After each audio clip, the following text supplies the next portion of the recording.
दत्तात्रय महाराजांची मला जर भक्ती करायची असेल, देहधारी गुरु नसेल, तर कुठल्या मंत्राने किंवा कशी साधना केली पाहिजे मी? मी आधी पण सांगितलेलं आहे, थेरी माझी सिंपल सांगितलेली आहे, की मी मंत्राला निवडलेला नाही, मंत्र आपल्याला निवडतो. बरं, बरं. तर त्याच्यामुळे तुम्ही ही प्रॅक्टिस करा, की तुमचा मंत्र कंठामध्ये कुठला तुमच्या मनातल्या मनात चालतोय. तो तुमचा मंत्र जो असेल, जो मंत्र तुमच्याकडे चालून आलेला असेल किंवा जे तुम्ही शोधण्याचा जरी प्रयत्न केला असेल, पण त्याचा डिसिप्लिन होत नाही.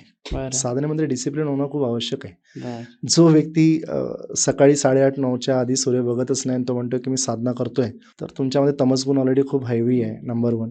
मंत्र जरी समजा आपण म्हटलं मी आज हा मंत्र करतोय, 10 लोक मला फोन करतात, कुठल्या पद्धतीने मंत्र करायचा, काय करायचा, काय नाही, ठीक आहे चालेल.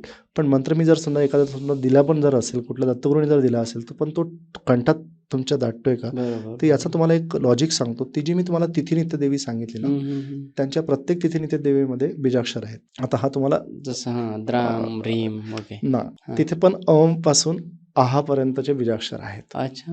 अम, आम, इम, इम, उम, उम, एम, एम. मग ते कॉम्बिनेशन्स तुमचे 16-17 तर त्या तिथीनुसार ती जी तुमची देवी आहे, त्या देवीचं एक बीजाक्षर तिथे बरोबर सेट आहे. आता तो बीजाक्षर तुम्ही चेक करा कुठल्या मंत्रात आहे. तो मंत्र तुमच्याकडेच बनलेला आहे 100%. अच्छा. मग ते जे तुम्ही कराल ना, तर त्यावेळेला तुमची पुन्हा साधना अजून प्रॉपर वेने डेव्हलप होऊ शकेल.